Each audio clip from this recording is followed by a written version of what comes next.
IPL এর ৫৭তম match শেষে point টেবিলের একেবারে শীর্ষে গুজরাট।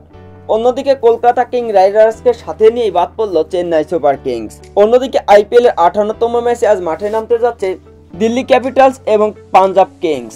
তো বন্ধুরা, আইপিএল এর ৫৭তম ম্যাচ শেষে জেনে নেব পয়েন্ট টেবিলের কার অবস্থান কোথায় এবং কারা যাচ্ছে প্লে অফে, কারা কারা পড়ছে বাদ আইপিএল থেকে। আইপিএল এর ৫৭ নম্বর ম্যাচে অবশ্য কলকাতা কিং রাইডার্সকে ২ উইকেটের ব্যবধানে হারিয়ে প্লে অফের দৌড় থেকে ছিটকে দিয়েছে চেন্নাই সুপার কিংস।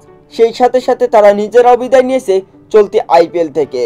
চলতি আইপিএলে ১২ ম্যাচে ৩ জয় ৬ পয়েন্ট নিয়ে পয়েন্ট টেবিলের একেবারে তলানিতে চেন্নাই সুপার কিংস। তালিকার নবম স্থানে থাকা রাজস্থান রয়্যালস তারাও খেলে ফেলেছে ১২ ম্যাচ, যেখানে মাত্র ৩ ম্যাচ জয়ে ৬ পয়েন্ট নিয়ে রয়েছে তালিকার নবম স্থানে। পয়েন্ট টেবিলের অষ্টম স্থানে রয়েছে অবশ্য সানরাইজার্স হায়দ্রাবাদ।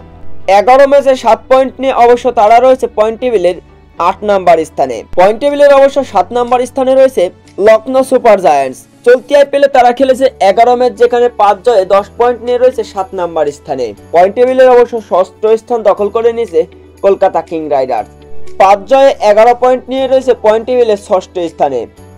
তালিকার পঞ্চম স্থানে রয়েছে দিল্লি ক্যাপিটালস, যেখানে তারা চলতি আইপিএলে খেলেছেন ১১ ম্যাচ, জয় করেছেন ৬টি এবং ১৩ পয়েন্ট নিয়ে চলতি আইপিএলে পঞ্চম স্থান দখল করে নিয়েছে দিল্লি ক্যাপিটালস।